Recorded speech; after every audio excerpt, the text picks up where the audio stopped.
Assalamualaikum warahmatullahi wabarakatuh. Saya Amanah Rahmadani dari kelas 12 IPA 2. Pada pertemuan kali ini, saya akan menjelaskan dan mempraktekkan materi kebugaran jasmani.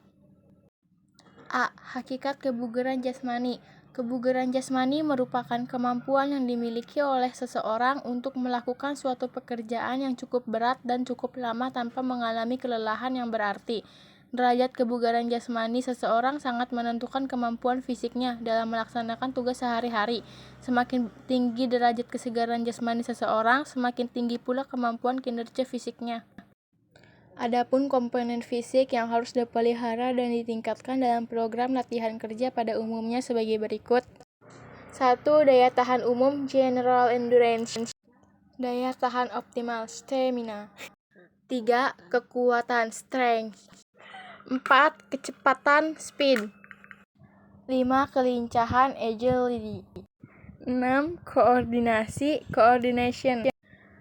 7. Tenaga explosive power.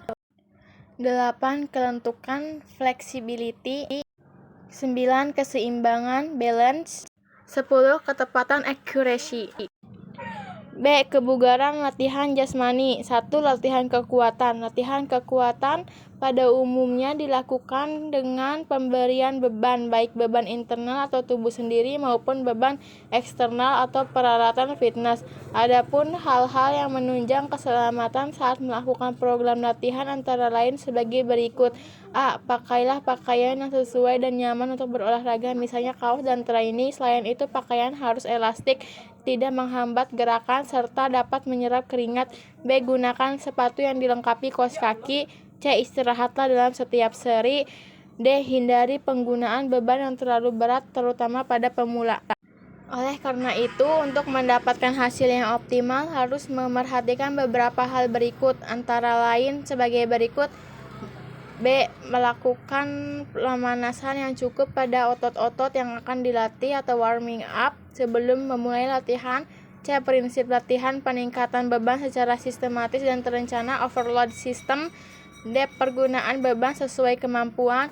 E. Lakukan setiap gerakan dengan repetisi dan set yang benar. Repetisi adalah jumlah ulangan angkatan pada saat mengangkat beban, sedangkan set adalah jumlah setiap ulangan. F. Setiap bentuk latihan harus dilakukan dalam ruang gerak yang luas.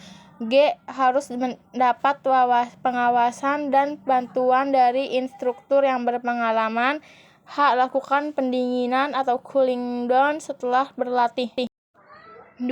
Latihan kecepatan. Latihan kecepatan atau speed training diberikan dalam bentuk latihan lari dan sekaligus dengan latihan reaksi. Beberapa hal yang harus diperhatikan dalam melatih komponen kecepatan antara lain sebagai berikut.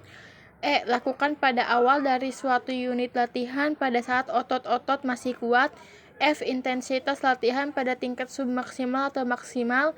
G. Jarak antara 30-80 meter dianggap jarak yang baik untuk pembinaan kecepatan secara umum. H. Jumlah pengulangan antara 10-16 kali dan terdiri dari 3-4 seri. I. Untuk kecepatan daya ledak atau explosive speed dapat dilatih dengan penambahan beban yang tidak lebih dari 20% dari beban maksimal.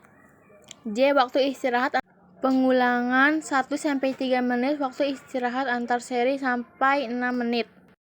3. Latihan daya tahan. Latihan daya tahan merupakan latihan untuk bekerja atau berlatih dalam waktu yang lama tanpa mengalami kelelahan. Daya tahan otot muscular endurance dapat dilakukan dengan latihan yang melibatkan satu otot pada tubuh. Caranya dengan melakukan suatu gerakan berulang-ulang dalam waktu yang relatif lama. Untuk melatih daya tahan otot biceps, latihan yang dilakukan adalah dengan mengangkat beban dumbbell ringan, dilakukan sebanyak lebih dari 20 ulangan dengan beban kira-kira 10-15 kilo.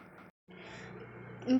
Latihan kelentukan. Latihan kelentukan atau flexibility training dapat dikembangkan menjadi dua bentuk latihan, yaitu peregangan dinamis dan peregangan statis.